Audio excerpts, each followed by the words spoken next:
Muito boa tarde para você que nos acompanha pelo Notícias Agrícolas. Nessa reta final dessa segunda-feira, dia 13 de maio de 2024, o Conselho dos Exportadores de Café do Brasil acabou de atualizar os dados referentes ao embarque do mês passado. Vamos entender então quais são esses números, porque tem um volume bem significativo para a gente entender como é que foi o último mês para o mercado de café. Para conversar aqui comigo já está conectado o Márcio Cândido, que é presidente do Conselho. Seja bem-vindo, Márcio, mais uma vez. Boa tarde. Boa tarde, Virgínia, tudo bem? Tudo certo. É um prazer falar com você e com todos, hein? Márcio, tudo certo, e a gente tem um volume bem significativo, hein? Para o mês de abril, 4,2 milhões de sacas. Como é que a gente justifica isso? O que a gente pode atribuir essa participação tão significativa no Brasil nesse mês? Ô, Virgínia, interessante esse número, né? Um número muito importante, um novo recorde no mês de abril.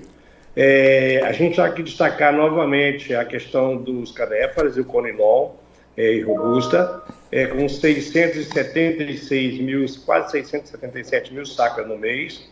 Lembrando que abril é final de safra de Conilon, então é um número realmente impressionante. O Arábica também com 3 milhões e 224, 40% a mais. O Conilon 444% a mais. Né? Então o verde por si só deu 60,8 e mostra, na verdade, a recuperação da safra e principalmente a participação do café canéfora, robusta e conilon, principalmente no mercado mundial em função daqueles problemas que a gente já sabe, Vietnã e Indonésia.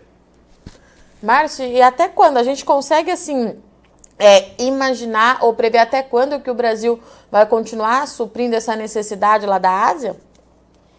Veja bem, nós estamos em plena entrada de colheita de Conilon no Brasil. A colheita começa a avançar agora, já a partir dessa semana, próxima semana. A gente tem uma expectativa de exportação de Conilon para o mês de maio, para o mês de junho, também muito boa. A gente tem que lembrar que o Vietnã vem sofrendo muito com a questão do El Niño. Recentemente, nós tivemos um pouco de retorno das chuvas.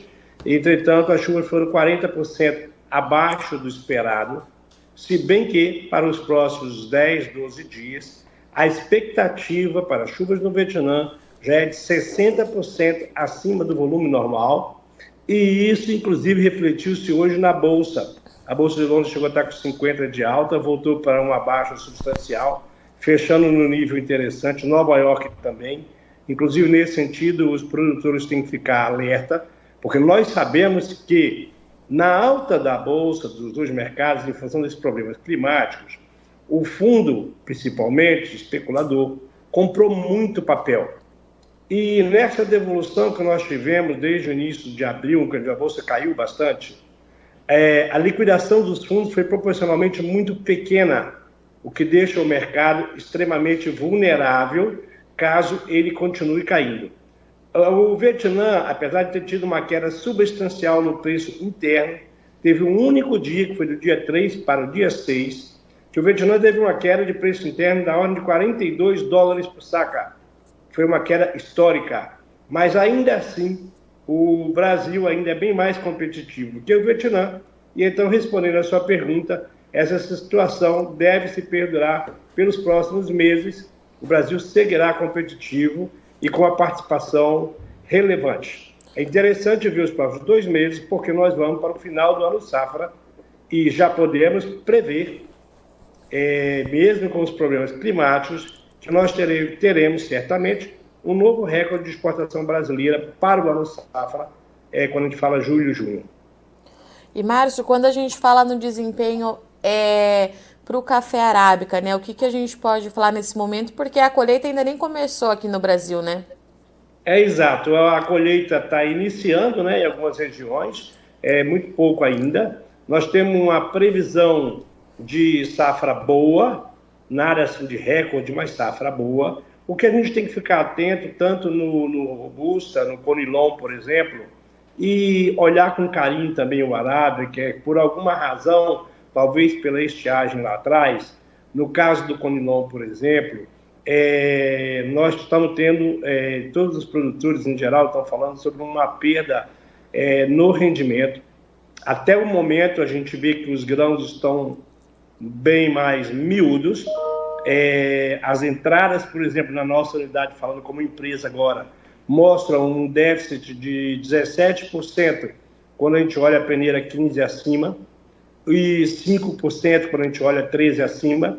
Então, o café realmente está mais miúdo, um rendimento menor, e tem que acompanhar isso também no Arábica. No nosso entender, isso obviamente pode afetar um pouco os números finais, mas ainda, mesmo no Conilon, é muito cedo, porque os cafés precoces, os cafés que são colhidos às vezes verdes para aproveitar o tempo, eles têm a tendência de ter a peneira mais miúda. Nós vamos precisar ver um volume maior de Conilon para aferir novamente essa peneira, talvez até o final de maio nós vamos ter uma previsão melhor.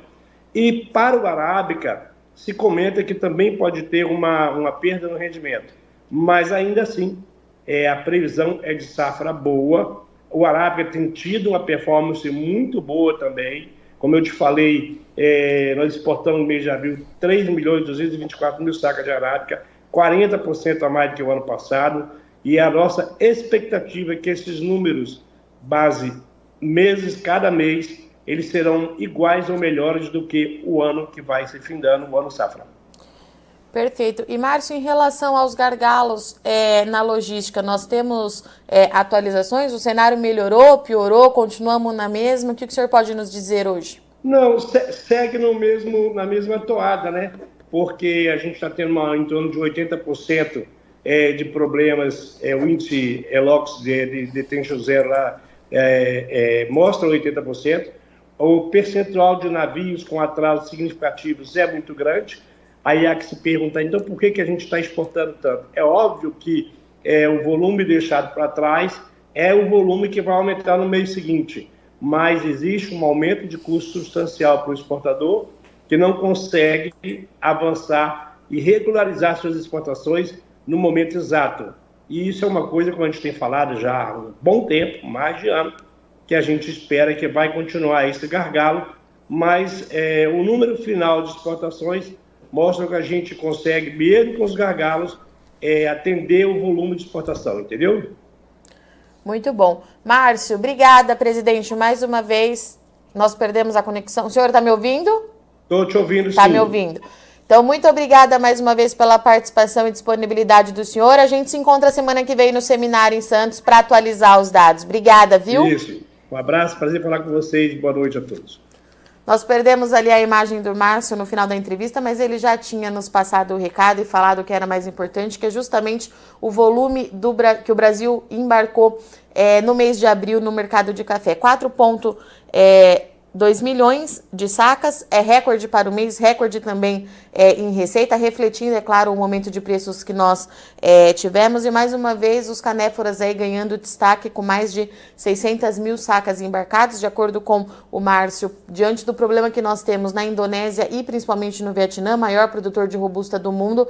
O Brasil vai continuar competitivo, pelo menos aí nos próximos meses a gente deve continuar vendo esse embarque aí de canéfora bem acentuada aqui por parte do Brasil. Os problemas logísticos, eles continuam, os exportadores continuam driblando aí esses impasses de infraestrutura e também de custo que a gente vem monitorando junto aqui ao Secafé nos últimos meses, tá certo? Eu sou Virginia Alves, eu agradeço muito sua audiência e companhia. Amanhã a gente está de volta, até lá.